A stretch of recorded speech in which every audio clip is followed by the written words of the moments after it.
Black men not supporting Kamala has nothing to do with her being a woman. It has everything to do with her lack of accomplishments over the last 1,359 days. Well, Anton, I'm watching this and I'm thinking to myself, the shtick is kind of worn thin with Obama, you know. How you doing, Pittsburgh? You know, that whole, it just seems very 2002 or 3, I mean, 2008, I should say. Right? It doesn't quite have the same appeal as megastar-ish as he is.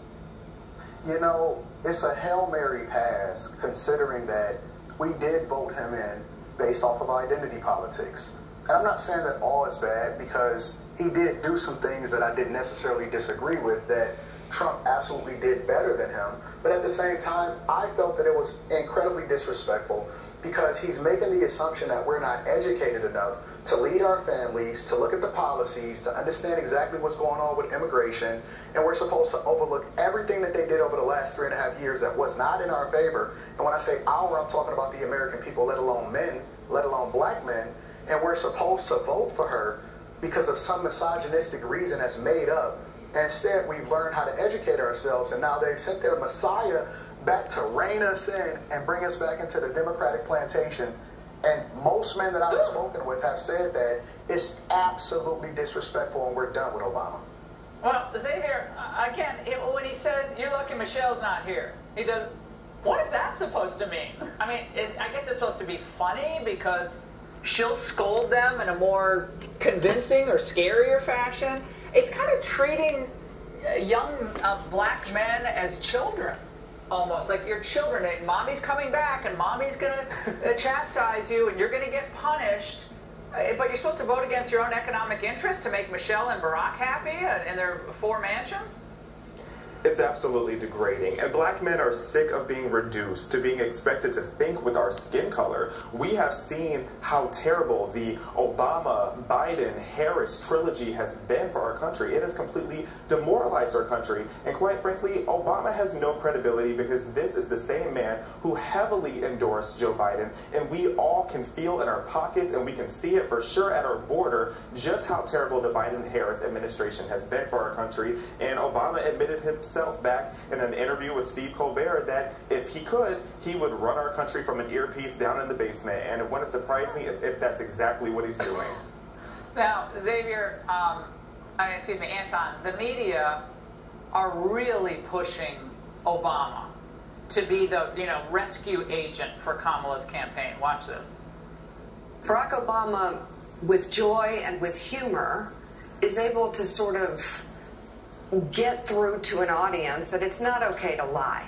It's not okay to sell the presidency. It's not okay to be a narcissist and to have the reins of the presidency. Anton, so Kamala's joy campaign isn't really working. So Obama's going to come in, and again, you're supposed to make less money in real terms, right, and be happy with it to make Obama and like MSNBC happy? I don't understand this argument. They took the same blueprint that got Obama elected, and he was a first for us, right? So our grandparents and our parents and things like that wanted to see this happen, but they were largely voting out of ignorance and voluntary ignorance because they only wanted that identity politics in order to push him through into the presidency. But admittedly, where he was charismatic, she isn't. And so we can see through her. She's a chameleon. When they unleashed her and they allowed for her to be able to take reporters' questions and things like that, it showed that she was completely incompetent. And frankly, not only do we feel disrespected, but I'm uncomfortable with Obama standing in front of us trying to scold us and then divert our attention away from the things that's really meaningful, especially for our families. I'm not comfortable with him. I don't want to hear any more messages of hope. I don't want to hear any more messages of joy. I can feel it with my pocketbooks. My friends can feel it with their pocketbooks. And we're ready for him to get out of our way. I mean, Xavier, I saw something on YouTube. I think it was yesterday, or maybe it was Instagram. But it was a young man, African-American, and he was talking about the price of food. And I think he was at some fast food place. I can't remember what. I think it might have been McDonald's.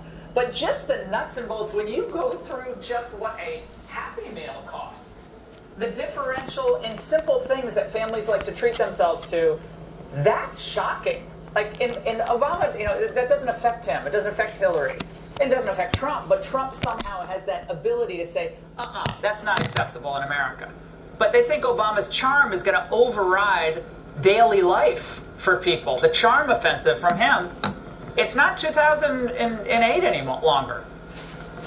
I can't emphasize enough that being a young black voter, it feels like the Democrats are constantly trying to gaslight me about my own reality. I know how expensive food is. I know how expensive gas is. And I know how many illegal immigrants are running around in Los Angeles. We are sick and tired of being expected to feel good with Barack Obama, or now they're trying to put the ovarian version of Barack Obama up there and tell us that she is talented. She is absolutely not talented. And on behalf of black men, it's not that we're opposed to having a female president, because Miss Ingram, I would love to vote for you if you ever decide to run. Only if you guys are in my cabinet. That's the only way I'm going to do it. Xavier and Anton, thanks for spending time with us on a Friday night. We appreciate it. Trump likes to go out there and talk about how great the economy was, but Alex, as you just very strategically pointed out, that economy was good for Trump at the beginning because of President Barack Obama's economy. Okay. They're never going to give him credit for what he did for the country. They already tried to blame the Biden-Harris failures on Trump. And now they're saying, well, he was only successful because of Obama? Come on, man. Joining me now, Sean Duffy, co-host of NPN, The Bottom Line, Alex Marlow, Breitbart editor-in-chief. Sean, the numbers which we dug out from government data are irrefutable.